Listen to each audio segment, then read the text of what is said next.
একটা export ইম্পোর্টের licence নিতে গেলে ঝামেলা, সামান্য ট্রেড লাইসেন্স ঝামেলা, এলসিতে ঝামেলা, কাস্টমে ঝামেলা, বহু ঝামেলায় পোহাতে হয়। এতে করে লস করার পর হ্যাঁ দুবাইতে ব্যবসায়িক ভালো না বলে ফেললো, কিন্তু আসলেই দুবাই ব্যবসার জন্য ভালো যদি একটু ধৈর্য ধরে তারা ব্যবসাটা করে।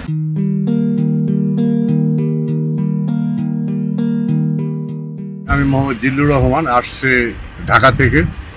ঢাকায় ব্যবসা বাণিজ্য করি এবং সাথে গাড়ির ব্যবসাও করি, অন্যান্য ব্যবসাও আছে আমার।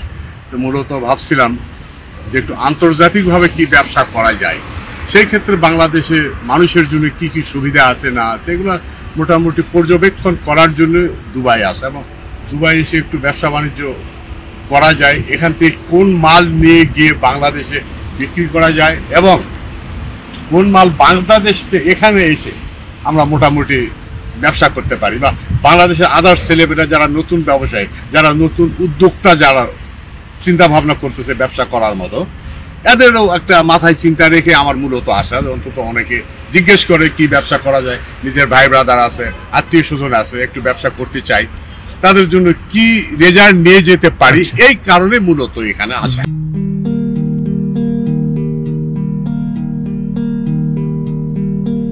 দুবাইয়ের ব্যবসা এবং বাংলাদেশের ব্যবসা আমার এই সামান্য কয়দিনের পরিসরে যতটুকু চিন্তা ভাবনা, এই চিন্তা ভাবনায় আমি মনে করি দুবাই ব্যবসা করাটা আরও হয়তো বাংলাদেশের চেয়ে একটু সহজ হবে যদি বুঝতে পারি।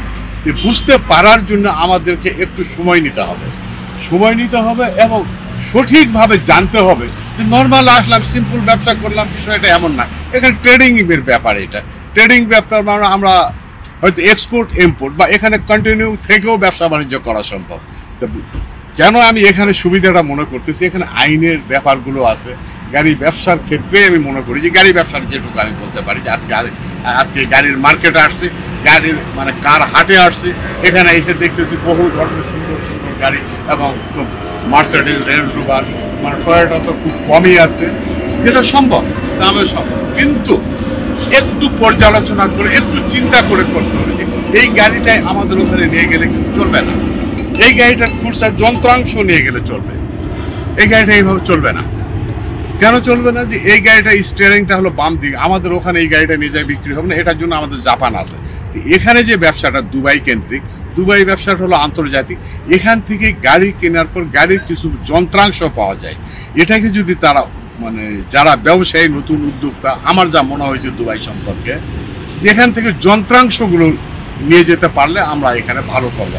সরাসরি এখানে গাড়ি নিতে পারবো না, এরকম কোনো আইনগত সিস্টেম নাই।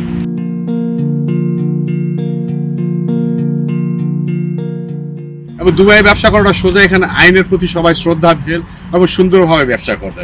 আর বাংলাদেশের সবচেয়ে কঠিন হলো যাদের যা ক্ষমতা লেভেলে আছে, এই লেভেলে ব্যবসা করতেছে, যারা অনেক বড় হয়ে গেছে, এদের জন্য ঠিক আছে ভালো, কিন্তু নতুন করে যারা উদ্যোক্তা, এই লাইসেন্স নিতে গেলে ঝামেলা, একটা এক্সপোর্ট ইম্পোর্টের লাইসেন্স নিতে গেলে ঝামেলা, তারপরে আপনার আছে আপনার সামান্য ট্রেড লাইসেন্স ঝামেলা, এলসিতে ঝামেলা, কাস্টমে ঝামেলা, বহু ঝামেলায় পোহাতে হয়। এসেই যে ব্যবসা করবে বিষয়টা এই জায়গায় না থাকা ভালো, এসে পর্যবেক্ষণ করবে যে কোনটা করলে ভালো হবে, এর জন্য পারলে একবার দুবার তিনবার আসলো, তারপর সিদ্ধান্ত নিল। সিদ্ধান্ত অন্তত আগে প্ল্যানিং করতে হবে।